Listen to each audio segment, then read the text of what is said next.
ನಿಮಗೆ ಡಿಸ್ಟ್ರಿಬ್ಯೂಷನ್ಸ್ ಗೊತ್ತಿರಲೇಬೇಕು research article ಬರೀಬೇಕಾದ್ರೆ. ಥಿಯರಿಟಿಕಲ್ ಡಿಸ್ಟ್ರಿಬ್ಯೂಷನ್ಸ್ ಅಂತ ಹೇಳ್ತೀವಿ, 4 ಇಡೀ ಪ್ರಪಂಚದಲ್ಲಿ ಸಾವಿರಾರು ಡಿಸ್ಟ್ರಿಬ್ಯೂಷನ್ಸ್ ಇದೆ. ಅವೆಲ್ಲವೂ ಕೂಡ ಪ್ರಾಬಬಿಲಿಟಿ ಡಿಸ್ಟ್ರಿಬ್ಯೂಷನ್ಸ್ಗಳು. ಆ ಪ್ರಾಬಬಿಲಿಟಿಯನ್ನು ಥಿಯರೈಸ್ ಮಾಡಿರೋದು 4. ಒಂದು ನಾರ್ಮಲ್ಲು, ಇನ್ನೊಂದು 3 ಜೆಡ್ ಆರ್ ಟಿ. ಟಿ ಅಂದರೆ 30ಕ್ಕಿಂತ ಕಡಿಮೆ ಸ್ಯಾಂಪಲ್ಸು, ಜೆಡ್ ಅಂದರೆ 30ಕ್ಕಿಂತ ಹೆಚ್ಚು. ಇನ್ನು ಎಫ್ ಅಂದರೆ ಎಫ್ ಡಿಸ್ಟ್ರಿಬ್ಯೂಷನ್ನು, ಕೈ-ಸ್ಕ್ವೇರ್ ಡಿಸ್ಟ್ರಿಬ್ಯೂಷನ್ನು. ನಾರ್ಮಲ್ಗೆ ಯಾವುದೇ ಟೆಸ್ಟ್ ಇಲ್ಲ. ಚೆನ್ನಾಗಿದ್ದಾಗ ಡಾಕ್ಟರ್ ತಕ್ಕ ಹೋಗ್ತೀವ, ಹಂಗೆ ನಾರ್ಮಲ್ಗೆ ಯಾವುದೇ ಟೆಸ್ಟ್ ಇಲ್ಲ. ಇಲ್ಲೂ ಕೂಡ ನಾರ್ಮಲ್ಗೆ ಯಾವುದೇ ಟೆಸ್ಟ್ ಇಲ್ಲ. ಜೆಡ್ಡು ಟಿ ಡಿಸ್ಟ್ರಿಬ್ಯೂಷನ್ಗೆ ಜೆಡ್ ಅಥವಾ ಟಿ 2 ಕರೀಬೋದು. Mean test, 1 sample mean test, 2 sample mean test, paired sample T test, correlation coefficient mean test, independent individual regression coefficient T test. ಇವಿಷ್ಟೇ ಟೆಸ್ಟು ಇಡೀ ಪ್ರಪಂಚದಲ್ಲಿರೋದು ಟೀಗೆ. ಅದು ಬಿಟ್ಟರೆ ಯಾವ ಟೆಸ್ಟು ಇಲ್ಲ. ಬೇಕಂದರೆ ಅದನ್ನು ನೀವು ಮಾಡಿಫೈ ಮಾಡ್ಕೋಬೋದು ಗೊತ್ತಿದ್ರೆ. ಇನ್ನು ಎಫ್ ಟೆಸ್ಟನ್ನು ಇದನ್ನು ವೇರಿಯನ್ಸ್ ಟೆಸ್ಟ್ ಅಂತ ಕರಿತೀವಿ. ನೋಡಿ, ಇದನ್ನು ಮೀನ್ ಟೆಸ್ಟ್ ಅಂತ ಕರೆದ ಅಲ್ವಾ. ಇವನ್ ರಿಗ್ರೆಷನ್ ಆದ್ರೂ ರಿಗ್ರೆಷನ್ ಕೋಯಿಫಿಷಿಯಂಟ್ ಮೀನ್ ಟೆಸ್ಟ್, ಅದು ಅಗೇನ್ ಮೀನ್ ಟೆಸ್ಟು. ಎಫ್ ಅಂದರೆ ವೇರಿಯನ್ಸ್ ಟೆಸ್ಟು, ಓಕೆ, ವೇರಿಯೇಷನ್. ಮೀನ್ ಅಂದರೆ ಏನು ಸ್ಪೀಡಲ್ಲಿ ಹೋಗ್ತಾನೆ ಅಂತ. ವೇರಿಯನ್ಸ್ ಅಂದರೆ ಆ ಸ್ಪೀಡಲ್ಲಿ ಹೋಗೋನಾಗ ಏನು ವೇರಿಯೇಷನ್ ಆಗುತ್ತೆ ಅಂತ.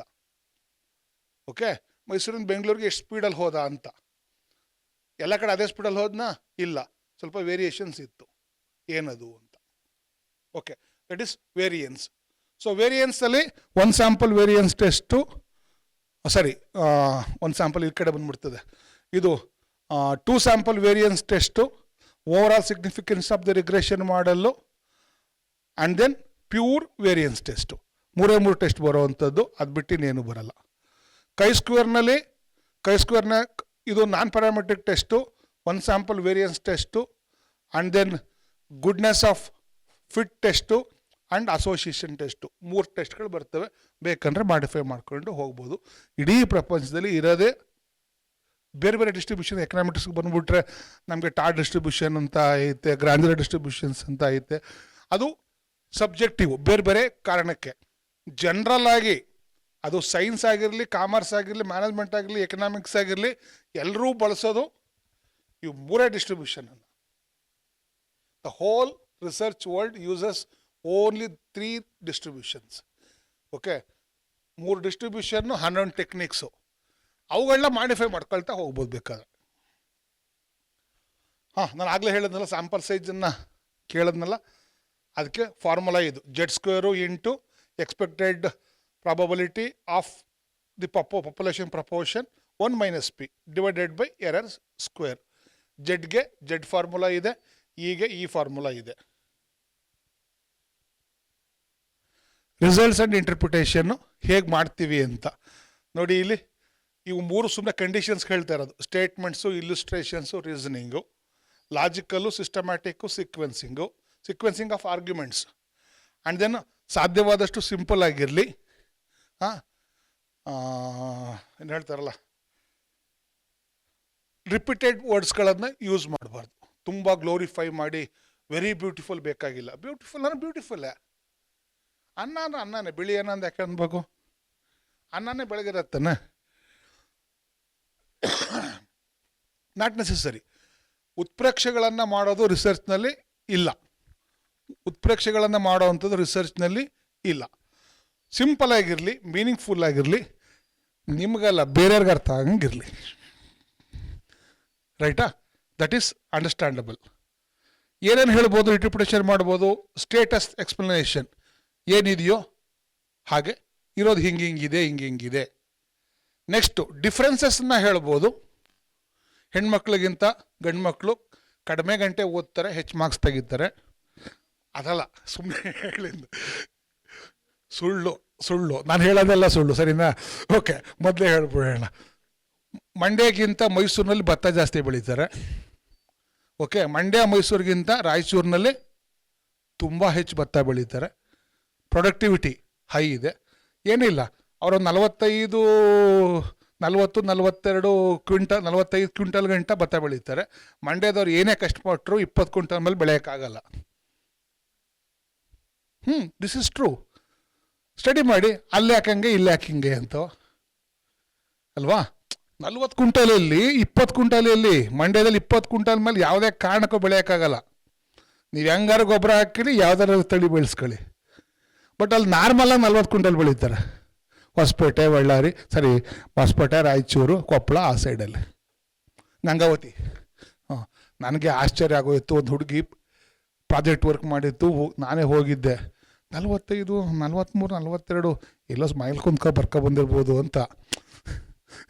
ಆಮೇಲೆ ಮೇಷ್ಟ್ರು ಕರೆದ್ಬಿಟ್ಟು ಕೇಳಿದೆ, ಹೆಂಗಣ್ಣ ಇದು, ನಮ್ಗೆ ಗೊತ್ತೇ ಇಲ್ಲ, ನಮ್ಗೆ 20 ಗೊತ್ತಿರೋದು ಮಂಡ್ಯ ಮೈಸೂರವ್ರಿಗೆ, ಇದು ಹೆಂಗೆ 40, 42? ಹ್ಞೂ ಸರ್, ಇಲ್ಲಿ ಎಲ್ಲರೂ ನಾರ್ಮಲಾಗಿ ಬೆಳೀತಾರೆ ಅಂತ ಅಲ್ವಾ. ರೀಸನ್ಸ್ಗಳು ಬೇರೆ ಇರ್ಬೋದು, ಎರಡನ್ನೂ ಕಂಪೇರ್ ಮಾಡಿ ನೋಡಿ, ಇಲ್ಲಿ ಯಾಕಂಗೆ ಅಲ್ಲಿ ಯಾಕಂಗೆ ಅಂತ ರಿಸರ್ಚ್ ಆಗುತ್ತೆ. So that is differences. ಮಂಡ್ಯದಲ್ಲಿ ಹುಟ್ಟುವಂಥ ಮಕ್ಕಳಿಗಿಂತ ಮೈಸೂರಲ್ಲಿ ಹುಟ್ಟುವಂಥ ಮಕ್ಕಳ ತೂಕ ಜಾಸ್ತಿ ಇದೆ ಅಲ್ವಾ. ಅದೇ ಥರದಲ್ಲಿ ಹೆಣ್ಮಕ್ಳು ಗಂಡು ಮಕ್ಕಳ ನಡುವೆ ಮಾರ್ಕ್ಸ್ನಲ್ಲಿ ಡಿಫ್ರೆನ್ಸ್ ಇದೆ. ಕರ್ನಾಟಕಕ್ಕೂ ತಮಿಳ್ನಾಡಕ್ಕೂ ಡಿಫ್ರೆನ್ಸ್ ಇದೆ. ಡಿಫ್ರೆನ್ಸಸ್ಗಳು ನೀವೇನು ಹೇಳಿ ಡಿಫ್ರೆನ್ಸಸ್, ರೈಟ್? ಡಿಫ್ರೆನ್ಸ್ ಮತ್ತು ಆ ರೀಸನ್ಸ್ ಏನು, ಅದಕ್ಕೆ what are the reasons for that difference ಹೇಳಬೇಕಾಗತ್ತೆ. ಇದು relations and reasons for relations. ಸಂಬಂಧಗಳು, ಮಳೆಗೂ ಬೆಳೆಗೂ ಸಂಬಂಧ ಇದೆ, ಆದಾಯಕ್ಕೂ ಅನುಭವಕ್ಕೂ ಸಂಬಂಧ ಇದೆ, ವಿದ್ಯೆಗೂ ಬುದ್ಧಿಗೂ ಸಂಬಂಧ ಇದೆ, ಗೊತ್ತಿಲ್ಲ, ಗ್ಯಾರಂಟಿ ಇಲ್ಲ, ಹೇಳೋಕ್ಕಾಗಲ್ಲ. ಆದರೆ ವಿದ್ಯೆಗೂ ಕೆಲಸಕ್ಕೂ ಸಂಬಂಧ ಇದೆ, ಕೆಲಸಕ್ಕೂ ಸಂಬಳಕ್ಕೂ ಸಂಬಂಧ ಇದೆ, ಕೆಲಸಕ್ಕೂ ಸಂಬಳಕ್ಕೂ ಮದುವೆಗೂ ಸಂಬಂಧ ಇದೆ. ಪ್ರೂವ್ ಮಾಡಿ ನೋಡಿ, ಇಲ್ಲ ಒಂಥರ ಕಲ್ಚರಲ್ ಸ್ಟಡೀಸ್ ಮಾಡಿ ನೋಡೋದಪ್ಪ ಏನಂತೆ, ಹೌದಲ್ವಾ. ಸಂಬಂಧಗಳು ಮತ್ತು ಸಂಬಂಧಗಳಿಗೆ ಕಾರಣಗಳೇನು ಎರಡನ್ನೂ ಹೇಳಬೇಕು. And then impact and reason for that consequences. Impacts and reasons for and consequences. ಏನು ಯಾವುದ್ರ ಮೇಲೆ ಯಾವುದು ಇನ್ಫ್ಲೂಯೆನ್ಸನ್ನು ಮಾಡುತ್ತೆ. ಇಡೀ whole world is having some relations and some impacts. Okay, ನಾನು ಬಂದು ಪಾಠ ಮಾಡೋದ್ರಿಂದ ಮೊದಲು ಸುಮಾರಾಗಿದ್ದೋ ಸರ್, ಈಗ ಪೂರ್ತಿ ಹಾಳೋದು ಇಲ್ಲ ಸರ್, ಒಂದು ಚೂರು ಏನೋ ಕಲ್ತ್ಕೊಂಡು ಹೋದೋ ಅಲ್ವಾ. ಅಟ್ಲೀಸ್ಟ್ ಪ್ರಿಡೇಟ್ರಿ ಜರ್ನಲ್ಸ್ ಅಂದರೆ ಏನು, ಅವು ಎಲ್ಲಿರ್ತವೆ, ಎಲ್ಲಿ ಹುಡುಕಬೇಕು, ಹೆಂಗೆ ಐಡೆಂಟಿಫೈ ಮಾಡೋದು, ಚೆಕ್ ಮಾಡ್ಕೊಳ್ಳೋದು ಹೇಗೆ, ಒಂಚೂರು ಗೊತ್ತಾಯಿತು ಸರ್. ಪೇಪರ್ ಬರೆಯೋದು ಹೆಂಗೆ ಅಂತ ಒಂಚೂರು ಗೊತ್ತಾಯಿತು ಸರ್, ಟ್ರೈ ಮಾಡ್ತೀವಿ, ಅಷ್ಟಾದರೆ ಸಾಕು, ಇಂಪ್ಯಾಕ್ಟ್ ಆಯಿತು ಅಂತ. ಇಂಪ್ಯಾಕ್ಟನ್ನು ಕ್ವಾಲಿಟೇಟಿವ್ ಆಗಿರ್ಬೋದು, ಕ್ವಾಂಟಿಟೇಟಿವ್ ಆಗಿರ್ಬೋದು, ಅದನ್ನು ಮೆಜರ್ಮೆಂಟ್ ಮಾಡೋಕ್ಕೆ, ಎಸ್ಟಿಮೇಟ್ ಮಾಡೋಕ್ಕೆ ಬರಬೇಕು. That's very important. ಇಂಪ್ಯಾಕ್ಟ್ಗಳು ಎಲ್ಲವೂ ಕೂಡ ಕಣ್ಣು ಕಾಣಿಸಲ್ಲ, ಅಳತೆ ಮಾಡೋಕ್ಕಾಗಲ್ಲ. ಅಳತೆ ಮಾಡೋಕ್ಕಾಗದಿರೋ ಇಂಪ್ಯಾಕ್ಟ್ಗಳು ಇರ್ತವೆ, ಅದನ್ನೂ ಕೂಡ ಅಳೆಯುವ ಸಾಮರ್ಥ್ಯ ರಿಸರ್ಚರ್ಗೆ ಇರಬೇಕು. ಅದು ಸಬ್ಜೆಕ್ಟ್ ಯಾವ್ದಾರು ಆಗಿರಲಿ. ಓಕೆ, ಮತ್ತು ಆ ಥರ ಇಂಪ್ಯಾಕ್ಟ್ ಆಗೋದ್ರಿಂದ ಒಳ್ಳೆಯದಾಗತ್ತಾ ಕೆಟ್ಟದಾಗತ್ತಾ, ಕಾನ್ಸಿಕ್ವೆನ್ಸಸ್ ಅದನ್ನು ಕೂಡ ಹೇಳಬೇಕು. ಅಸೋಸಿಯೇಷನ್ಸ್ ಆ್ಯಂಡ್ ಇಂಪ್ಲಿಕೇಶನ್ಸು ಅಂದರೆ, ಫಾರ್ ಎಕ್ಸಾಂಪಲ್ಲು, ಈಗ ಊಟ ಮಾಡಿದ್ರಾ, ಪಾಠ ಕೇಳಿದ್ರಾ, ಏನಾರು ಅರ್ಥ ಆಯ್ತಾ? ಯಾರು ಮತ್ತೆ ಹ್ಞೂ ಸರ್, ಒಬ್ಬರಾರು ಹೇಳಿದ್ರು ಮೇಡಮ್, ನಾನು ಬದಿಕಂಡೆ ಮೇಡಮ್, ನೀವು ಕರೆಸಿದ್ಕೋ ಸಾರ್ಥಕ ಆಯಿತು. ಅಟ್ಲೀಸ್ಟ್ ಒಬ್ಬರಾದ್ರೂ ಹ್ಞೂ ಸರ್ ಅಂತ ಅಂದರು. ಪಾಠ ಕೇಳಿದ್ರ ಅಂತ, ನಾನು ಅರ್ಥ ಆಯ್ತು ಅಂತ ಕೇಳಿಲ್ಲ ಮೇಡಮ್, ನಾನು ಕೇಳಿದ್ನ ಅರ್ಥ ಆಯ್ತು ಅಂತ ಕೇಳಿಲ್ಲ, ನಾನು ಕೇಳಿದ್ರ ಅಂತ. ಯಾವಾಗಲೂ ಹಂಗೇನೆ, ಮೇಷ್ಟ್ರು ಪಾಠ ಮಾಡ್ತಾ ಇದ್ದಾನೆ ಸತ್ಯ, ಹುಡುಗರು ಕೇಳ್ಕೊಳ್ತಾ ಇದ್ದಾನೆ ನಂಬಿಕೆ ಅಲ್ವಾ. ಮೇಷ್ಟ್ರು ಪಾಠ ಮಾಡ್ತಾ ಇದ್ದಾನೆ ಸತ್ಯನೇ ಪಾಪ, ಪಾಠ ಕಷ್ಟಪಟ್ಕೊಂಡು ಏನೋ ಓದ್ಕೊಂಡು ಬಂದು PPT ಪ್ರಿಪೇರ್ ಮಾಡಿಕೊಂಡು ಬಂದು ಪಾಠ ಮಾಡ್ತಾ ಇದ್ದಾನೆ ಸತ್ಯ. ಹುಡುಗರುಗಳೆಲ್ಲ ಹೇಳೋದೆಲ್ಲ ಕೇಳ್ಕೊತಾ ಇದ್ದಾರೆ, ನಂಬಿಕೆ ಅದು. ಆ ನಂಬಿಕೆ ಇದ್ರೆ ಪಾಠ ಚೆನ್ನಾಗಿ ಮಾಡೋಕ್ಕಾಗೋದು, ಇಲ್ಲಾನು ಪಾಠ ಮಾಡೋಕ್ಕಾಗಲ್ಲ. ಆ ನಂಬಿಕೆ ಇರಬೇಕು. ಓಕೆನಾ? ನಾನೇನೋ ಹೇಳಕ್ಕೆ ಬಂದೆ. ಪಾಠ ಕೇಳಿದ್ರಲ್ವಾ? ಹಾಂ, ಕೇಳಿದ್ರಿ. ಸುಮ್ಮನೆ ಇನ್ನೊಂದ್ಸಲ ಎಕ್ಸ್ಟ್ರಾ ಕೇಳ್ತಾರೆ, ಅರ್ಥ ಆಯ್ತಾ ಸುಮಾರಾಗಿ? ಹಾಂ, ಅದ ಪೂರ್ತಿ ಅರ್ಥ ಆಯ್ತಾ ಅಂತ ಕೇಳಿಲ್ಲ, ಸುಮಾರಾಗಿ ಅರ್ಥ ಆಯ್ತಾ ಅಂತ. ನಾವು ಪ್ರಶ್ನೆ ಕೇಳೋರು ಜಾಂಡ್ರಾಗಿ ಕೇಳಬೇಕು, ನನ್ನನ್ನು ನಾನೇ ಯಾಕೆ ಬಯಸ್ಕೋಬೇಕು ಅಲ್ವಾ. ಸುಮಾರಾಗಿ ಅರ್ಥ ಆಯ್ತಾ? ಹಾಂ, ಸುಮಾರಾಗಿ ಅರ್ಥ ಆಯ್ತು. ಸರಿ, ಅದಕ್ಕೆ ಒಂದು ರೇಟಿಂಗ್ ಮಾಡ್ಬೋಣ ಈಗ. ಅರ್ಥ ಆಯ್ತು ಅಂದವರು ಎಷ್ಟು ಜನ, ಅರ್ಥ ಆಗಲಿಲ್ಲ ಅಂದವ್ರು ಎಷ್ಟು ಜನ? ಅರ್ಥ ಆಗಲಿರೋರು ಇರ್ಬೋದಲ್ವಾ, ಯಾವಾಗಲೂ ಪೂರ್ತಿ ಇಲ್ಲ. Sample is not population. So ಅರ್ಥ ಆದವರು ಇದ್ದಾರೆ, ಅರ್ಥ ಆಗದಿರೋರು ಇದ್ದಾರೆ. ನೆಕ್ಸ್ಟ್ ನಾನು ನೋಡಿ, ಇದು ಅರ್ಥ ಆಯ್ತಾ ಅಂತ ಕೇಳ್ತಾ ಇದ್ದೀನಿ, ಕ್ವಾಲಿಟೇಟಿವ್. ಆಯಿತು ಇಲ್ಲ ಅಂತ ಹೇಳ್ತಾ ಇದ್ದೀನಿ, ಕ್ವಾಲಿಟೇಟಿವ್, ನಾಮಿನಲ್ ಡೇಟಾ. ಓಕೆ, ಆದವರು ಹೆಣ್ಮಕ್ಳ ಗಂಡು ಮಕ್ಕಳ? ಕ್ವಾಲಿಟೇಟಿವ್ ಏನು? ಹೆಣ್ಣು ಗಂಡು ಅನ್ನೋದು ಕ್ವಾಲಿಟೇಟಿವೇ. ಹೆಣ್ಣು ಅಳೆಯೋಕ್ಕಾಗತ್ತಾ? ಅಳೆಯೋಕ್ಕಾಗದು ಮಾತ್ರ ಕ್ವಾಂಟಿಟೇಟಿವು. ಹೆಣ್ಣನ್ನು ಅಳೆಯೋಕ್ಕಾಗತ್ತಾ? ಗಂಡು ಅನ್ನೋದು ಅಳೆಯೋಕ್ಕಾಗತ್ತಾ? ಹೆಸರನ್ನು ಅಳೆಯೋಕ್ಕಾಗತ್ತಾ? ನೋವನ್ನು ಅಳೆಯೋಕ್ಕಾಗತ್ತಾ? ಇಲ್ಲ. ನೀವು ಮೈಸೂರಿನವರ ಅಥವಾ ಮೈಸೂರಿನಿಂದ ಹೊರಗಡೆ ಅವ್ರನ್ನ ಅಳೆಯೋಕ್ಕಾಗತ್ತಾ? ಇಲ್ಲ. ಬಟ್ ಅದನ್ನು ಐಡೆಂಟಿಫೈ ಮಾಡ್ಬೋದು. 1 ಅಂದರೆ ಗಂಡು, 2 ಅಂದರೆ ಹೆಣ್ಣು, ಎಸ್ ಅಂದರೆ 1, ನೋ ಅಂದರೆ 2, ನಂಬರ್ ಕೊಟ್ಕೊಂಡು ಮಾಡ್ಬೋದು. ನಾನು ಲಾಸ್ಟಿಗೆ ಬಂದೆ ಅಸೋಸಿಯೇಷನ್ ಅಂದ್ರೆ ಏನು ಅಂತ. ಈಗ ನಾನು 100 ಜನಕ್ಕೆ ಕೇಳಿದ್ದೀನಿ, 80 ಜನ ಇದ್ದೀರಿ ಅಲ್ಲಿ, 80 ಜನಕ್ಕೆ ಕೇಳಿದ್ದೀನಿ. 80 ಜನದಲ್ಲಿ ಒಂದು 60-65 ಜನ 60% ಜನ ಅಥವಾ 60-65 ಜನ ಎಸ್ ಅಂದ್ರಿ, ಅಂದರೆ ಅರ್ಥ ಆಯಿತು ಅಂತಂದ್ರಿ. ನೋ ಅಂತನೂ ಒಂದಷ್ಟು ಜನ ಅಂದ್ರಿ.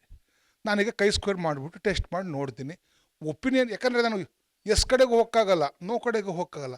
ಎಸ್ ಅಂದವರು ಇದ್ದಾರೆ, ನೋ ಅಂದವರು ಇದ್ದಾರೆ ಅಲ್ವಾ. ಸೊ ಹಾಗಾಗಿ ಎಸ್ ಅಂದವ್ರಿಗಿಂತ ನೋ ಅಂದವರು ನಿಜವಾಗ್ಲೂ ಕಡಿಮೆ ಇದ್ದಾರಾ ಅಂತ, ಅಥವಾ ನೋ ಅಂದವ್ರಿಗಿಂತ ಎಸ್ ಅಂದವ್ರು ನಿಜವಾಗ್ಲೂ ಹೆಚ್ಚಿಗೆ ಇದ್ದಾರಾ ಅಂತ ಟೆಸ್ಟ್ ಮಾಡಿಬಿಟ್ಟು ನಾನು ಹೇಳ್ತೀನಿ ಇದು ಒಪಿನಿಯನ್ ಎಸ್ ಕಡೆಗಿದೆಯಾ ನೋ ಕಡೆಗಿದೆಯಾ ಅಂತ. ಮೊದಲನೇದು. ಅದಾದಮೇಲೆ ನಂಗೆ ಡೌಟ್ ಆಗ್ತದೆ, ಎಸ್ ಅಂದವರು ಮೋಸ್ಟ್ಲಿ ಮೈಸೂರಲ್ಲಿ ಆವಾಗ ನೋಡ್ತಾ ಇರ್ತಾರೆ ನನ್ನ, ಮೈಸೂರವರ ಅಥವಾ ಹೊರಗಡೆಯವರ, ಇಷ್ಟೇ ನಂದು. Is there any association between opinion and geographical region? Okay, ಮೈಸೂರವರು 1, ಹೊರಗಡೆಯವರಾದರೆ 2. ಓಕೆ, ಸೊ ಇದು ಅಗೈನ್ ಕ್ವಾಲಿಟೇಟಿವ್ ಟೆಸ್ಟು ಮಾಡಿದಾಗ ಅಸೋಸಿಯೇಷನ್ ಸಿಗ್ನಿಫಿಕೆಂಟ್ ಬಂದರೆ ಹೌದು ಒಪಿನಿಯನ್ಗೂ ರೀಸನ್ಗೂ ಸಂಬಂಧ ಇದೆ. ಮತ್ತೆ ಅದನ್ನು ಬಿಡಿಸ್ಬಿಟ್ಟು ಒಳಗಡೆ ನೋಡ್ತೀನಿ ಯಾರು ನನ್ನನ್ನು ಜಾಸ್ತಿ ಒಪ್ಕೊಂಡಿದ್ದಾರೆ ಅಂತ, ಮೈಸೂರವರ ಹೊರಗಡೆಯವರ. ಮೈಸೂರವ್ರ ಮುಖ ನೋಡಿ ನೋಡಿ ಬೇಜಾರಾಗಿ ಕೇಳಿದ್ದೆ ಕೇಳ್ಕೊಂಡು ಆಯಿತು ಬಿಡತ್ತಾಗ ಹೋಗ್ಲಿತ್ತಾಗೆ ಅಂತ ಅಲ್ವಾ. ಹೊರಗಡೆಯವರು ಹೊಸದಾಗಿ ಬಂದಿರ್ತಾರೆ, ರಾಘವೇಂದ್ರು ಸರ್ ಚೆನ್ನಾಗಿತ್ತು ಸರ್. ನಮ್ಮ ಸಚಿನ್ ಆದರೆ ಮನೆಗೆ ಹೋದ್ರು ಅದನ್ನೇ ಹೇಳ್ತಾರೆ, ಇಸ್ರು ಅಲ್ಲಿಗೆ ಹೋದ್ರು ಅದನ್ನೇ ಹೇಳ್ತಾರೆ, ಇಲ್ಲಿಗೆ ಬಂದ್ರು ಅದನ್ನೇ ಹೇಳ್ತಾರೆ ಅಂತವ. ರೈಟ್. ಸೊ ಅಸೋಸಿಯೇಷನ್ನು ಇದೆಯಾ ಇಲ್ವಾ ಅಂತ. That association and implications. What implications? ಹಾಗಿದ್ರೆ ನಾನು ಕೊಡೋ ಎಕ್ಸಾಂಪಲ್ಸ್ನೇ ಕೊಡಬಾರ್ದು. ಮೈಸೂರಿಗೆ ಇಷ್ಟ ಆಗಿಲ್ಲಲ್ಲ, ನಾನು ಕೊಡೋ ಎಕ್ಸಾಂಪಲನ್ನೇ ಕೊಡಬಾರ್ದು, ಹೊಸ ಎಕ್ಸಾಂಪಲ್ಗಳನ್ನ ಕೊಡಬೇಕು. ಅಥವಾ ಮಾತಾಡುವಾಗ ಬೇರೆ ಥರದ ಮೆಥಡನ್ನು ನಾನು ಅನುಸರಿಸ್ಕೋಬೇಕು. Right. That is the implications. Improve ಮಾಡ್ಕೊಳ್ಬೇಕಲ್ಲಪ್ಪ, ದಟ್ ಈಸ್ ದಿ ಇಂಪ್ಲಿಕೇಶನ್ಸ್. ನೀವೇನಾದರೂ ಹೇಳಿ ಪ್ರೂಫ್ ಕೊಡಿ, ಆ ಎಲ್ಲ ಪ್ರೂಫ್ಗಳು ಟೆಸ್ಟೆಡ್ ಪ್ರೂಫ್ಗಳು ಆಗಿರಬೇಕು. ನಿಮ್ಮ ರಿಸರ್ಚ್ ಆರ್ಟಿಕಲಲ್ಲಿ ನೋಡೋ ಅಂಥದ್ದು ನೀವು ಹೇಳುವ ಪ್ರತಿಯೊಂದಕ್ಕೂ ಪ್ರೂಫ್ ಕೊಟ್ಟಿದ್ದೀರಾ ಮತ್ತು ಆ ಪ್ರೂಫನ್ನು ಟೆಸ್ಟ್ ಮಾಡಿ ಕೊಟ್ಟಿದ್ದೀರಾ ನೋಡ್ತಾರೆ. ಇಷ್ಟೂ ನೀವು ಫಾಲೋ ಮಾಡಿದರೆ ಲಾಸ್ಟಲ್ಲಿ ಅಗ್ರಿಮೆಂಟು ಡಿಸ್ಅಗ್ರಿಮೆಂಟು, ಅಥವಾ ನೀವು ಪ್ರೂವ್ ಮಾಡೋ ಥರದಲ್ಲಿ ಮೊದಲೇ ಹಿಂದ್ಗಡೆ ಯಾರು ಪ್ರೂವ್ ಮಾಡಿದ್ದಾರೆ, ಅಥವಾ ನೀವು ಪ್ರೂವ್ ಮಾಡೋದು ಬೇರೆಯವ್ರಿಗಿಂತ ಭಿನ್ನವಾಗಿ ನೀವೇನು ಪ್ರೂವ್ ಮಾಡಿದ್ದೀರಾ ಅದನ್ನು ಲಾಸ್ಟಲ್ಲಿ ಹೇಳ್ತೀರಾ. ಸೊ ಇಷ್ಟನ್ನು ನೀವು ಫಾಲೋ ಮಾಡಿದ್ರೆ, ನಾನು ಏನು ಹೇಳ್ಕೊಬಂದಲ್ಲ, ಇಷ್ಟನ್ನು ನೀವು ಫಾಲೋ ಮಾಡಿದ್ರೆ 100% ನಿಮ್ಮ ರಿಸರ್ಚ್ ಆರ್ಟಿಕಲನ್ನು ಒಳ್ಳೆ ಜರ್ನಲಲ್ಲಿ ಪಬ್ಲಿಷ್ ಮಾಡಲಿಕ್ಕೆ ಸಾಧ್ಯ ಆಗತ್ತೆ. So guaranteed, it is guaranteed. Okay. ಕನ್ಕ್ಲೂಷನಲ್ಲಿ ಏನು ಬರೀಬೇಕು? ಕನ್ಕ್ಲೂಷನಲ್ಲಿ state what you have done. ಆರ್ಟಿಕಲಲ್ಲಿ ಏನು ಮಾಡಿದ್ರಿ? ಓಕೆ, ಆರ್ಟಿಕಲ್ನಲ್ಲಿ ಏನು ಮಾಡಿದ್ರಿ, ಏನು ಅಬ್ಜೆಕ್ಟಿವ್ಗಳನ್ನು ನೀವು ಎಕ್ಸಾಮಿನ್ ಮಾಡಿದ್ರಿ, ಏನು ಎಸ್ಟಿಮೇಟ್ ಮಾಡಿದ್ರಿ, ಅಥವಾ ಏನು ಅನಲೈಸ್ ಮಾಡಿದ್ರಿ, ಅಥವಾ ಏನು ಸ್ಟಡಿ ಮಾಡಿದ್ದೀರಿ, ನಿಮ್ಗೇನು ಗೊತ್ತಾಗಿದೆ, ಏನು ಚಾಲೆಂಜ್. ನಾನು ಅಬ್ಸ್ಟ್ರಾಕ್ಟ್ ಹೇಳಿದ್ನಲ್ಲ, ಅಬ್ಸ್ಟ್ರಾಕ್ಟ್ ಥರನೇ ಕಾಣಿಸ್ತಾ ಇದ್ದು ನೋಡಿ ಇದು. ಏನು ಚಾಲೆಂಜಸ್ಗಳು ಐಡೆಂಟಿಫೈ ಮಾಡಿದ್ದೀರಿ, ಏನು ಪ್ರಾಬ್ಲಮ್ಗಳನ್ನ ಐಡೆಂಟಿಫೈ ಮಾಡಿದ್ದೀರಿ, ಅಥವಾ ನೀವೇನು ಪ್ರೂವ್ ಮಾಡಿದ್ದೀರಿ. ಓಕೆ. ಒಂದು ವೇಳೆ ಪ್ರಾಬ್ಲಮ್ಸ್ ಇದ್ದರೆ ಸಾಲ್ವ್ ಮಾಡಲಿಕ್ಕೆ ಏನು ಸಜೆಷನ್ಸ್ಗಳನ್ನ ಕೊಡ್ತಾ ಇದ್ದೀರಿ, ನಿಮ್ಮ ಪೇಪರ್ದು ಲಿಮಿಟೇಷನ್ಸ್ ಏನು, ಫ್ಯೂಚರ್ ರಿಸರ್ಚ್ಗೆ ಏನು ಅವಕಾಶಗಳು ಇದೆ ಅನ್ನೋದು ಸ್ಕೋಪನ್ನು ಹೇಳ್ತಾ ಇದ್ದೀರಾ. ಅಗೇನ್ 1 ಲೈನ್ ಕನ್ಕ್ಲೂಡಿಂಗ್ ರಿಮಾರ್ಕ್ಸು ಕನ್ಕ್ಲೂಷನಲ್ಲೂ ಕೂಡ. ಓಕೆ. ದೆನ್ ರೆಫರೆನ್ಸು, ಹಿಸ್ಟ್ರಿಯವರು, ಎಕನಾಮಿಕ್ಸವರು, ಮ್ಯಾನೇಜ್ಮೆಂಟವರು, ಪೊಲಿಟಿಕಲ್ ಸೈನ್ಸ್ನವರು, APA ಸ್ಟೈಲ್ನ ಅಮೆರಿಕನ್ ಸೈಕಲಾಜಿಕಲ್ ಅಸೋಸಿಯೇಷನ್. ಈಗ ಆಲ್ರೆಡಿ 7 ಬಂದಿದೆ, 7ನ ಯೂಸ್ ಮಾಡಿ. MLA 8 ಬಂದಿದೆ, 8ನ ಯೂಸ್ ಮಾಡಿ.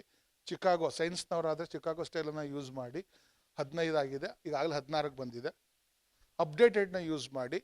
ರೆಫರೆನ್ಸ್ನ ಕೊಡಬೇಕಾದ್ರೆ ನೀವು ಮೆಂಡ್ಲೆ ಬೇಕಾದರೆ ಯೂಸ್ ಮಾಡ್ಬೋದು, ಇಲ್ಲ ಅಂದರೆ ಆನ್ಲೈನ್ ಇನ್ಬಿಲ್ಟ್ ಸಾಫ್ಟ್ವೇರ್ ಮ್ಯಾನ್ಯುವಲ್ ಆಗಿ ನಿಮ್ಮದೇ ಲ್ಯಾಪ್ಟಾಪ್ ಒಳಗಡೆಗೆ ರೆಫರೆನ್ಸ್ ಅಂತ ಇರ್ತದೆ. ಚೆಕ್ ಮಾಡಿ ನೋಡಿದ್ದೀರಾ? ಹಾಂ, ನಿಮ್ಮದೇ ಲ್ಯಾಪ್ಟಾಪಲ್ಲಿ ವರ್ಡ್ ಫೈಲನ್ನು ಓಪನ್ ಮಾಡಿದ್ರೆ ರೆಫರೆನ್ಸ್ ಅಂತ ಇರುತ್ತೆ. ರೆಫರೆನ್ಸ್ನ ಕ್ಲಿಕ್ ಮಾಡಿ ಅದರಲ್ಲಿ ಇನ್ಸರ್ಟ್ ರೆಫರೆನ್ಸ್ ಅಂತ ಬರುತ್ತೆ. ಇನ್ಸರ್ಟ್ ಹೊಡೆದ್ರೆ ಸ್ಟೈಲ್ ಕೇಳುತ್ತೆ. ಸ್ಟೈಲ್ನಲ್ಲಿ ಎಲ್ಲ ಸ್ಟೈಲು ನಾನು ಇಲ್ಲಿ ಏನು ಹೇಳಿದಿಲ್ಲ ಎಲ್ಲ ಸ್ಟೈಲ್ಗಳು ಬರುತ್ತೆ. ಅದರಲ್ಲಿ API ತೆಗೆದುಕೊಳ್ಳಿ. ನೀವಾದರೆ ನಮ್ಮವರಾದರೆ, ನಂಬರ್ ಮೀನ್ಸ್ ಸೋಷಿಯಲ್ ಸೈನ್ಸ್ನವರಾದರೆ, ಸೈನ್ಸ್ನವರು ಇದ್ದೀರಾ? ಹಾಂ, ಥ್ಯಾಂಕ್ ಯು. ನೀವು ಆದರೆ ಚಿಕಾಗೋನ ಯೂಸ್ ಮಾಡ್ಬೋದು. ಎಲ್ಲಕ್ಕೂ ಒಂದೇ ಥರ ಇದೆ. ಸ್ಟೈಲ್ ಸೆಲೆಕ್ಷನ್ ಮಾಡಿರ್ತೀರ. ಹೋದಾಗ ನಿಮ್ಮದು ಜರ್ನಲ್ಲ, ಬುಕ್ ಸೆಕ್ಷನ್ನ, ರಿಪೋರ್ಟಾ, ಡಾಕ್ಯುಮೆಂಟಾ, ವೆಬ್ಸೈಟಾ, ಇಲ್ಲ ಡ್ಯಾನ್ಸನ್ನು ಹೇಳ್ತಾ ಇದ್ದೀರಾ, ಫಿಲಮನ್ನು ಹೇಳ್ತಾ ಇದ್ದೀರಾ, ಎಲ್ಲ ಇದೆ. ಪ್ರತಿಯೊಂದನ್ನು ಓಪನ್ ಮಾಡಿದಾಗ ರೆಫರೆನ್ಸನ್ನು ಹೆಂಗೆ, ಫಾರ್ ಎಕ್ಸಾಂಪಲು ಹೆಸರು ಪ್ರೇಮಕುಮಾರ GS. ಮೇಡಮ್ ನಿಮ್ಮ ಹೆಸರು ಏನು ಮೇಡಮ್? ಪ್ರಿಯಾಂಕಾ. ಓಕೆ, ನಮ್ಮ ಮನೆ ಎದುರುಗಡೆ ಇದ್ದಾರೆ ಪ್ರಿಯಾಂಕಾ ಅಂತ. ಅವರು PhD ಮಾಡ್ತಾ ಇದ್ದಾರೆ ಮೇಡಮ್, ಬೆಂಗಳೂರು ಮಾಡ್ತಾ ಇದ್ದಾರೆ. ಅವರು ಮುಗಿತಾ ಬಂದು ಸಬ್ಮಿಷನ್ ಮಾಡ್ತಾರೆ ಪ್ರಿಯಾಂಕಾ ಅಂತ. ಸುಮ್ಮನೆ ಬೋರಿಂಗ್ ಆಗಬಾರ್ದು ಅಂತ ಮಧ್ಯೆ ಅದು ಇದು. ಈಗ ಪ್ರೇಮ್ ಕುಮಾರ ಮತ್ತು ಪ್ರಿಯಾಂಕಾ ಅವರು ಸೇರಿಸಿ ಒಂದು ಆರ್ಟಿಕಲ್ನ ಬರೆದಿದ್ದಾರೆ. ಯಾವ ಟಾಪಿಕ್ ಮೇಡಮ್ ನಿಮ್ಮದು? ಸುಮ್ಮನೆ ಹಂಗೆ ಒಂದು ಪದ ಹೇಳಿ. ಹಾಂ The impact of new industrial policy on the promotion of startups in India with special reference to Mysore. ಸುಮ್ಮನೆ ಒಂದು ಟೈಟ್ಲು. ಸೊ ಅದನ್ನ ಇಟ್ಕೊಂಡು ಒಂದು ಆರ್ಟಿಕಲ್ ಬರೆದಿದ್ವಿ. ನಾವೊಂದು 40 ಸ್ಟಾರ್ಟಪ್ಗಳನ್ನು ಹೋಗ್ಬಿಟ್ಟು how they are functioning, how they have been funded, how they are functioning, what is the employability and what is their products and what is the futures ಅಂದ್ಬಿಟ್ಟು study ಮಾಡಿದ್ವಿ. ರೆಫರೆನ್ಸ್ ಕೊಡ್ಬೇಕು ನಾವೀಗ. ಸೊ ಇಲ್ಲಿ 2 ಹೆಸರಿದೆ, ಪ್ರೇಮಕುಮಾರ GS ಆ್ಯಂಡ್ ಪ್ರಿಯಾಂಕಾ. ಮುಂದಕ್ಕೆ ಹಿರೇಮಠ ಅವ್ರದ್ದು, ರಾವು ಅವರು. ಮತ್ತು ನಿಮ್ಮೂರೇ, ಧಾರವಾಡ ಕಡೆಯವ್ರೆ. Okay, right. ಪ್ರೇಮಕುಮಾರ ಮೊದಲು ಬರಬೇಕಾ, ಪ್ರಿಯಾಂಕಾ ಮೊದಲು ಬರಬೇಕಾ? ಫಸ್ಟ್ ಅವರೇ ಬರಲಿ ಪಾಪ. ಪ್ರಿಯಾಂಕಾ ಕಾಮ, Hiremath next. Priyanka P capital ಕಾಮ, ಹಿರೇಮಠ್ H ಕ್ಯಾಪಿಟಲ್, ಕೊನೆಗೆ ಕೋಲನ್. ರೈಟ್, ಸರಿ, ಸೆಮಿಕೋಲನ್ ಅಂದರೆ ಪ್ರೇಮಕುಮಾರ ಕಾಮ ದೆನ್ GS. ರೈಟ್. ಯಾಕೆ ಕಾಮ ಹೇಳಿದೆ ಅಂದರೆ, ನಿಮ್ಮ ಆರ್ಟಿಕಲ್ ರೆಫರೆನ್ಸ್ ಕೊಟ್ಟಾದ ನಂತರ ಅಲ್ಲಿ ಕಾಣಿಸ್ಕೊಳ್ಳೋದು ಪ್ರಿಯಾಂಕಾ ಕಾಣಿಸ್ಕೊಳ್ತಾರೆ, ಪ್ರೇಮ್ ಕುಮಾರ್ ಕಾಣಿಸ್ಕೊಳ್ತಾರೆ, ಹಿರೇಮಠ್ ಕಾಣಿಸಲ್ಲ, GS ಕಾಣಿಸಲ್ಲ. ಓಕೆ. ಹಾಗೆ ಟೈಟ್ಲು ಬತ್ತು ಅಂತ ಹೇಳಿದ್ರೆ, ನಾನು ಆಗಲೇ ಹೇಳಿದಲ್ಲ, ಅದು empirical analysis of impact of new industrial policy on the startups in Karnataka with special reference to Mysuru ಅಂತ ಏನೋ ಹೇಳಿದ್ನಲ್ಲ. ಸೊ ಅಷ್ಟು ಪ್ರತಿ ಫಸ್ಟ್ ಲೆಟ್ರು ಕ್ಯಾಪಿಟಲ್ ಇರಬೇಕು, ಎಂಡಲ್ಲಿ ಕಾಮ ಇರಬೇಕು. ರೈಟ್. ಪಬ್ಲಿಷರು ಗ್ಲೋಬಲ್ ಜರ್ನಲ್ ಹೇಳಿದ್ನಲ್ಲ, ಅದು GJRA ಕ್ಯಾಪಿಟಲ್ ಇರಬೇಕು. ರೈಟ್. ಒಂದು 10 ಪೇಜ್ ಇದೆ ಅಂತ ಹೇಳಿದ್ರೆ 27ರಿಂದ 37 ಗಂಟೆ ನನ್ನ ಆರ್ಟಿಕಲ್ ಇದೆ ಅಂತ ಹೇಳಿದ್ರೆ 27-37 ಪೇಜ್ ನಂಬರ್ ಕೊಡುವಂಥದ್ದು. ಪ್ರತಿಯೊಂದನ್ನು ಹೇಗೆ ಕೊಡಬೇಕು, ಇನ್ಸರ್ಟ್ ಮಾಡಬೇಕು ಅನ್ನೋದನ್ನು ಅದರಲ್ಲಿದೆ, ನೀವೇ ಬಳಸಿ. ಇಲ್ಲ ಅಂತಂದರೆ ಎಲೈಸರ್ ಅಂತ ಒಂದು ವೆಬ್ಸೈಟ್ ಐತೆ, ಅಲ್ಲಿ ಹೋಗಿ ರಿವ್ಯೂನು ಅದೇ ಮಾಡಿಕೊಡುತ್ತೆ, ರೆಫರೆನ್ಸು ಅದೇ ಹಾಕ್ಕೊಡುತ್ತೆ. APIಗೆ ಬೇಕಂದ್ರೆ APIಗೆ ಹಾಕ್ಕೊಡುತ್ತೆ, BPIಗೆ ಬೇಕಂದರೆ BPIಗೆ ಹಾಕ್ಕೊಡುತ್ತೆ. ಕುಂತ್ಕಂಡು ಜಾಗದಲ್ಲಿ ಕೆಲಸ ಆಗ್ತದೆ. ಬಟ್ ಅದನ್ನು ನಿಮಗೆ ಬೇಕಾದಾಗ ನೀವು ಹಾಕೋಬೇಕು. 1000 ಜರ್ನಲ್ಸ್ಗಳನ್ನು ರಿವ್ಯೂ ಮಾಡಿಬಿಟ್ಟು ಕೊಡಪ್ಪ ಅಂದರೆ ಕೊಡ್ತದೆ. ಬಟ್ ಅದನ್ನು ಯೂಸ್ ಮಾಡೋ ಕೆಪಾಸಿಟಿ ನಿಮಗಿರಬೇಕು ಪ್ರತಿ ಹಂತದಲ್ಲಿ. ಅದು AI ಅಲ್ವಾ, ನೀವು ಇನ್ಸ್ಟ್ರಕ್ಷನ್ ಕೊಡ್ತಾ ಇರಬೇಕು. ಇದನ್ನು ತಗೋಬೇಡ. 1000 ಆರ್ಟಿಕಲ್ ಕೊಟ್ಬಿಟ್ಟು 50 ಮಾಡಿಕೊಡು ಅಂತ ಹೇಳಿದ್ರೆ 50 ಹೆಂಗೆ ಸೆಲೆಕ್ಷನ್ ಮಾಡ್ಕೋಬೇಕಂತ ಹೇಳ್ಕೊಡ್ಬೇಕು ನೀವು ಅಲ್ವಾ. ಅಷ್ಟು ಕೆಪಾಸಿಟಿ ನಿಮಗಿದ್ರೆ ಅದನ್ನು ಯೂಸ್ ಮಾಡ್ಬೋದು. ಇಲ್ಲಾಂದ್ರೆ ಕುಂತ್ಕೊಂಡು ನೀವೇ ಬರೀಬೋದು, ಒಳ್ಳೆಯದು. ಓಕೆನಾ? ರೆಫರೆನ್ಸ್ ಆಯಿತು. ಇಲ್ಲಿ ಹಾಕಿದ್ದೀನಲ್ವಾ ನಾನು, ನೋಡಿ ಇಲ್ಲಿ book section, journal article, web source, films, news paper ಎಲ್ಲನೂ ರೆಫರೆನ್ಸ್ ಕೊಡ್ಬೋದು. ಈ ಕ್ಲಾಸ್ ಇದೆಯಲ್ಲ, ದಿಸ್ ಇಸ್ ರೆಕಾರ್ಡೆಡ್, ಇದನ್ನು ಕೂಡ ಕೊಡ್ಬೋದು. ನೋಡಿ, API ಗೈಡನ್ನು ಸ್ವಲ್ಪ ಓದ್ಬಿಡಿ, ಒಳ್ಳೆಯದು. APL ಕೊಟ್ಟರೆ ಈ ಥರ ಬರುತ್ತೆ. ಟೇಬಲ್ ಕೊಡ್ಬೇಕಾದ್ರೂ ಭಾಳ ಕೇರ್ಫುಲ್ ಆಗಿರಬೇಕು. ನಿಮ್ಮ ಥೀಸಿಸ್ಗೆ ಬೇರೆ ಥರ ಕೊಡ್ತೀರಾ, ಆರ್ಟಿಕಲ್ಸ್ಗೆ ಬೇರೆ ಕಡೆ ಕೊಡ್ತೀರಾ. ಆರ್ಟಿಕಲ್ ಕೊಡಬೇಕಾದ್ರೆ ಆರ್ಟಿಕಲ್ ನಂಬರ್ ಮುಂದೆನೇ ಟೈಟ್ಲ್ ಇರ್ತದೆ. ಬಟ್ ರಿಸರ್ಚ್ ನಿಮ್ಮ ಥೀಸಿಸ್ ಕೊಡಬೇಕಾದ್ರೆ ಟೇಬಲ್ ನಂಬರ್ ಮೇಲ್ಗಡೆ ಇರ್ತದೆ, ಟೈಟ್ಲ್ ಕೆಳಗಡೆ ಇರ್ತದೆ, ಸಬ್ ಟೈಟ್ಲ್ ಅದಕ್ಕೆ ಕೆಳಗಡೆ ಇರ್ತದೆ. ಸಬ್ ಟೈಟ್ಲ್ ಏನಪ್ಪ ಅಂತ ಹೇಳಿದ್ರೆ, ನೀವು 23 ಅಂತ ಬರೆದಿರ್ತೀರ, 23 ಏನು ರೂಪಾಯಿ ಕ್ವಿಂಟಾಲ ಅಥವಾ ಕಿಲೋಮೀಟ್ರ ಡಾಲರ ಗೊತ್ತಾಗಬೇಕಲ್ವಪ್ಪ. ಸೊ ಹಾಗಾಗಿ you have to give sub title in what terms you are measuring, ನಂಬರಾ ಪರ್ಸೆಂಟೇಜಾ ಯಾವುದು ಅಂತ ಹೇಳಬೇಕು. ಟೇಬಲ್ಗಳಲ್ಲಿ simple, cross section, result table, ಇವು 3 ಥರದಲ್ಲಿ ಯಾವ ಥರ ಬೇಕಾದರೂ ನೀವು ಟೇಬಲ್ಗಳನ್ನು ಹಾಕ್ಬೋದು. But each table auto fit ಆಗಿರಬೇಕು, ಅಲೈನ್ಮೆಂಟ್ ಸೆಂಟ್ರಿಗೆ ಇರಬೇಕು, ಪೊಸಿಷನಿಂಗ್ ಕರೆಕ್ಟಾಗಿರಬೇಕು, ಸೋರ್ಸ್ ಫಾರ್ ದಿ ಟೇಬಲ್, ಆ ಡಾಟಾ ಎಲ್ಲಿಂದ ಬಂತು ಅನ್ನೋದನ್ನು ಸೋರ್ಸ್ನ ವಿತೌಟ್ ಮಿಸ್ ಕೆಳಗಡೆ ಕೊಡಬೇಕು. ಗ್ರಾಫ್ ಆದರೆ ಸೇಮು. ಲೈನು ನಿಮ್ಮ ಟೈಮ್ ಸೀರೀಸ್ ಡಾಟಾ ಇದ್ದರೆ ಟೈಮ್ ಹಾಕಿ, ಕ್ರಾಸ್ ಸೆಕ್ಷನ್ ಡಾಟಾ ಇದ್ದರೆ ಬಾರ್ ಹಾಕಿ, ಶೇರಿಂಗ್ ಡಾಟಾ ಇದ್ದರೆ ಪೈ ಹಾಕಿ, ಮಲ್ಟಿಪಲ್ ಡೈಮೆನ್ಷನ್ಸ್ ಇದ್ದರೆ ಸ್ಟಾರ್ ಹಾಕಿ. ರಡಾರ್ ಅಂತ ಹೇಳ್ತಾರೆ ಅದನ್ನು. ಇದು ಸ್ಟೆಪ್ಸು. ನಾನು ಆಗಲೇ ಲಾಸ್ಟಲ್ಲಿ ಹೇಳ್ದಂಗೆ ಜಸ್ಟ್ ಫಾಸ್ಟಾಗಿ ಹೋಗ್ತೀನಿ, ಯಾಕಂದರೆ ಟೈಮ್ ಎಷ್ಟಾಯ್ತು ಸರ್? 1:10 ಇನ್ನು 20 ಮಿನಿಟ್ಸ್ ಇದೆ ಅಲ್ವಾ? ಓಕೆ, ಯಾಕಂದ್ರೆ ಅವ್ರಿಗೊಂಚೂರು ಟೈಮ್ ಕೊಡಬೇಕಲ್ಲ, ಏನಾದ್ರು ಪ್ರಶ್ನೆ ಕೇಳಲಿಕ್ಕೆ, ಡಿಸ್ಕಷನ್ಗೆ, ಅಥವಾ ನಾನು ಪ್ರಶ್ನೆ ಕೇಳಬೇಕಲ್ಲ. ಓಕೆ, ಫಸ್ಟು ಟೆಂಟೇಟಿವ್ ಆಗಿ ಸ್ಟೆಪ್ಸ್ ಇದು. ಈಗ ನೆಕ್ಸ್ಟ್ ಸ್ಟೆಪ್ಸ್. ಇಲ್ಲಿವರೆಗೆ ಒಂದು ಆರ್ಟಿಕಲ್ ಎಲ್ಲೆಲ್ಲಿ ಏನೇನು ಇರಬೇಕು ಅಂತ ನಿಮ್ಗೆ ಗೊತ್ತಾಗಿದೆ. ಬರೀಬೇಕಾದ್ರೆ ಹೆಂಗೆ ಬರೀಬೇಕು ಅಂತ ಹೇಳಿದ್ರೆ, ಫಸ್ಟು ಟೈಟ್ಲನ್ನು ಫೈನಲೈಸ್ ಮಾಡಿ, ನಿಮ್ಮ ಗೈಡ್ ಜೊತೆ ಸೇರಿಕೊಂಡು ಒಂದು ಟೈಟ್ಲನ್ನ ನಿಮ್ಮ ಸಬ್ಜೆಕ್ಟ್ಗೆ ಸಂಬಂಧಪಟ್ಟ ಹಾಗೆ ಮಾಡಿ. ಮಾಡಿದಾಗ ಏನೋ ಮೊದಲು ಡಿಸಿಪ್ಲೀನು, ಎಕನಾಮಿಕ್ಸ್ನವರು ಎಕನಾಮಿಕ್ಸ್ ಡಿಸಿಪ್ಲೀನು, ಮ್ಯಾನೇಜ್ಮೆಂಟವರು ಮ್ಯಾನೇಜ್ಮೆಂಟು, ಹಿಸ್ಟ್ರಿಯವರು ಹಿಸ್ಟ್ರಿ, ಅವರವ್ರ ಡಿಸಿಪ್ಲಿನ್ಗಳಿಗೆ ಹೋಗ್ತೀರ. ಅದರ ನಂತರ ಸ್ಪೆಸಿಫಿಕ್ ಏರಿಯಾ, ಸರ್ ನಂದು ಎನರ್ಜಿ ಸರ್, ನಂದು ಅಗ್ರಿಕಲ್ಚರ್ ಸರ್, ನಂದು ಇಂಡಸ್ಟ್ರಿ ಸರ್, ನಂದು micro finance sir. Micro finance ಡೈರೆಕ್ಟಾಗಿ ಹೋಗಬೇಡಿ, ಫಿನಾನ್ಷಿಯಲ್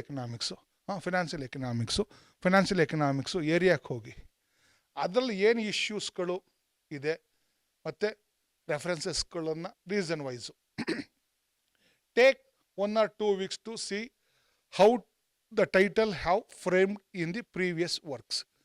ಒಂದು 10-20 ರಿಸರ್ಚ್ ಆರ್ಟಿಕಲ್ಸ್ಗಳನ್ನು ಅದಕ್ಕೆ ಸಂಬಂಧಪಟ್ಟ ಹಾಗೆ ಎಲ್ಲಿ ಹುಡುಕ್ಬೇಕಂತ ಹೇಳ್ಕೊಡ್ತೀನಿ. ಓಕೆ, ತೆಗೆದುಕೊಂಡು ಸರ್ಚ್ ನೋಡಿ, ಇಲ್ಲಿ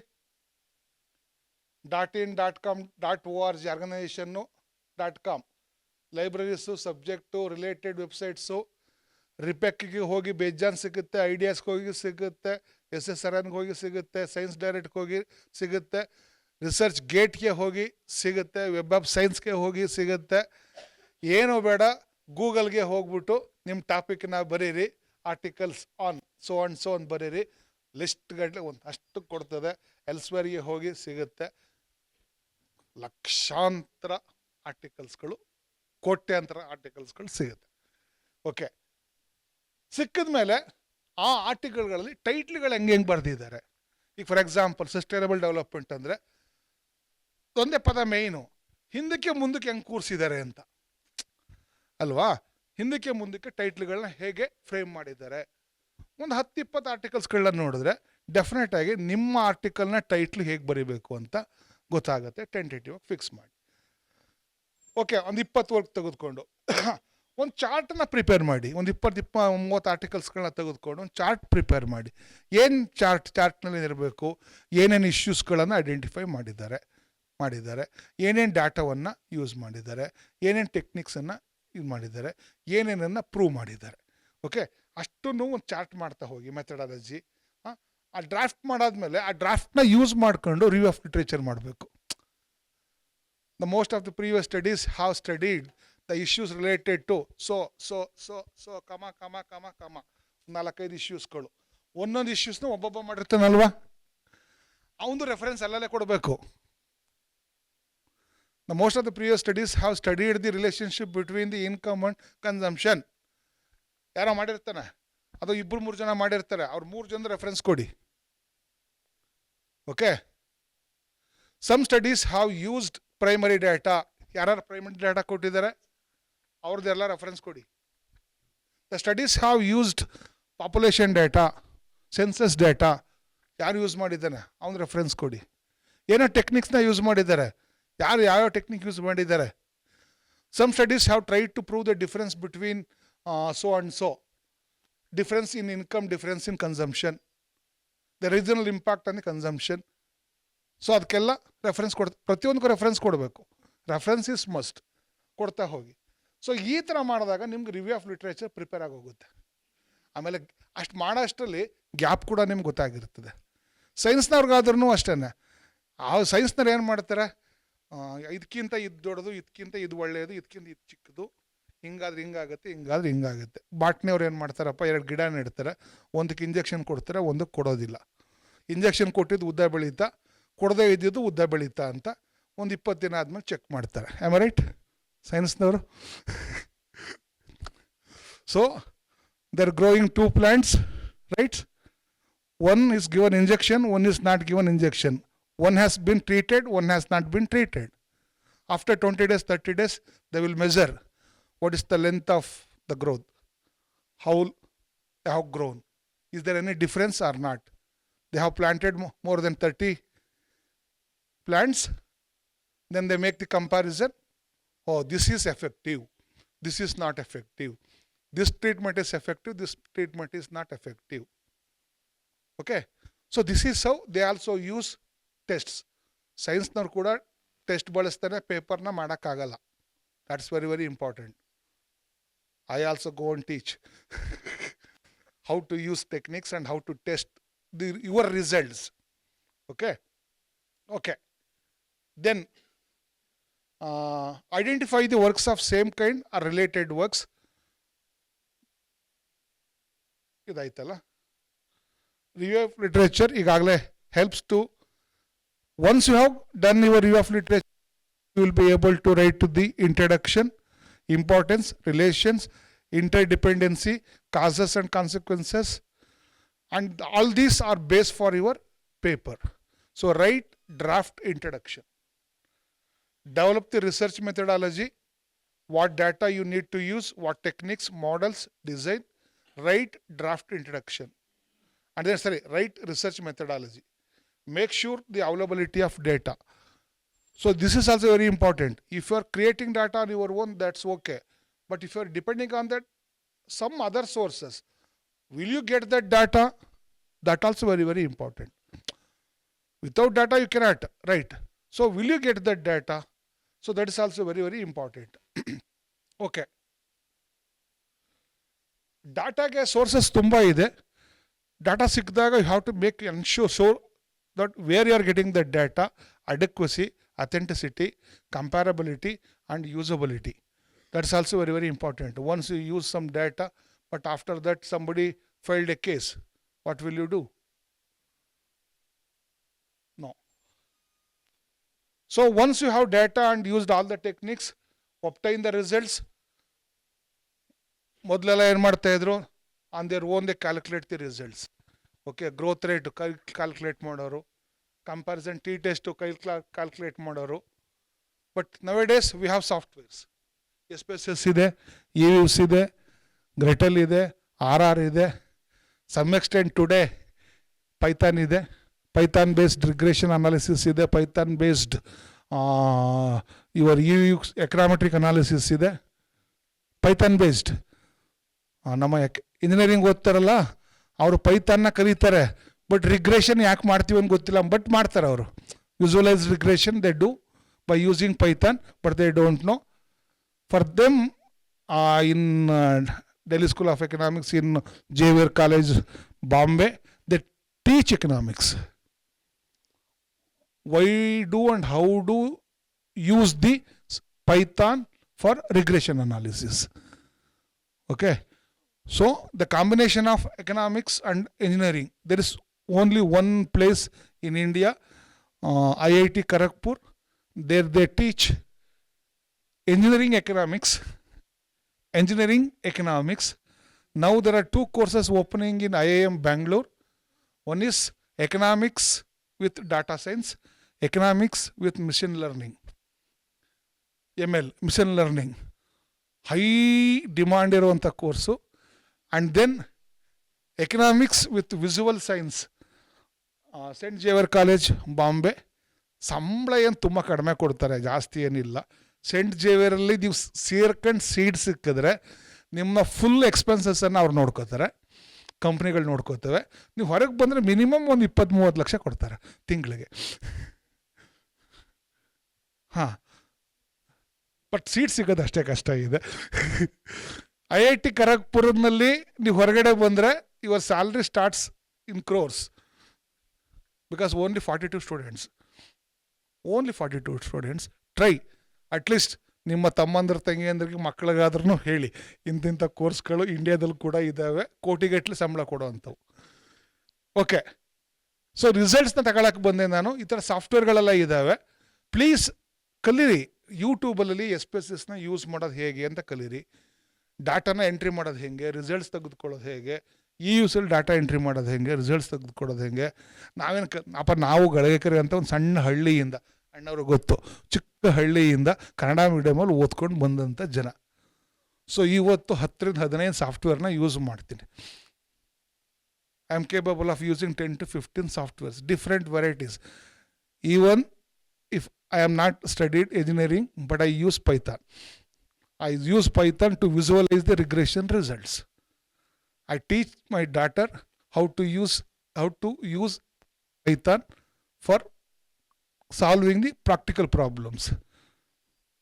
Practical problems like how do the age influence the purchase behavior in malls. Visualize. They gave the data, just to visualize, do the regression, impact of just age. Right? So this is how you can visualize. The whole world is visualizing. Data we get plenty, but out of the data, what meaningful inferences you draw, that's very, very important. And all these softwares, they're all dummy. ನಾವೇ ತಾನೇ create ಮಾಡಿರೋದು. We only created these softwares. But you should know when and how and why you are using that softwares. What you are intended to prove. So for that only we are using softwares. So construct tables, graphs, interpret the results. Already have told how to interpret. Write the draft analysis, conclude the work, prepare abstract, identify the keywords, give references. Already you know. Checklist ಏನೇನು ಮಾಡ್ಕೋಬೇಕು ಅಂತ, what you have to verify. And then how and where to publish. So previously it was UGC list ABCD, now it is group 1, group 2, that is care list. Care list group 1, 2. And this is UGC group 1 journals. Already have shown science, social sciences, arts and humanities, multidisciplinary, Indian languages. Okay. UGC care list group 1, these are the number of journals you have. And this is UGC care group 2 journals. Web of Science, under the Web of Science, Arts and Humanities 21,000, 22,000, Social Sciences 22,550, Scopus list 41,000. This is the number of. And now it is not available. Previously, before February, someone has told, before February, by using this university website, UGC website, you can directly go to a particular article and you can read it. Okay. So this is how list of journals under social sciences. Okay. Last one, 314 journal. And this is particular article. Okay. How to reach UGC, already have told previously. First, visit official website of UGC Care. UGC Care, not UGC. Okay. UGC Care. There are two. Okay. UGC Care. Right. This is UNI Pune. If you go to here only, you can register your name. Otherwise, you can't. If you go to the general UGC website, you will not get this. Right? You have to go to ugccare.uni Pune. Then only you will be able to go and register. Register yourself by submitting your name and mobile number, address carefully. After completing, you can log in and you can search. So, hope you have already registered, and then go to this. It will be opened like this, and then again what I have shown already, that will come again. Particular article will come. Yes, you can go to a particular article, you can read it, you can use it. Once it is in the UGC website, you can use it, you can read and you can use it, no problem. For review of literature, I am telling. Okay. Generally what I do after completing this class, I take them to lab, I take them to collect the articles in 1.5 hours. Read it briefly, identify the issues, everything, do the review of literature, and give reference at least. At least. So that is practical. So hope I have reached you some extent in explaining, understanding the at least articles. Okay, articles and writing articles, right? If you have any doubts, you can.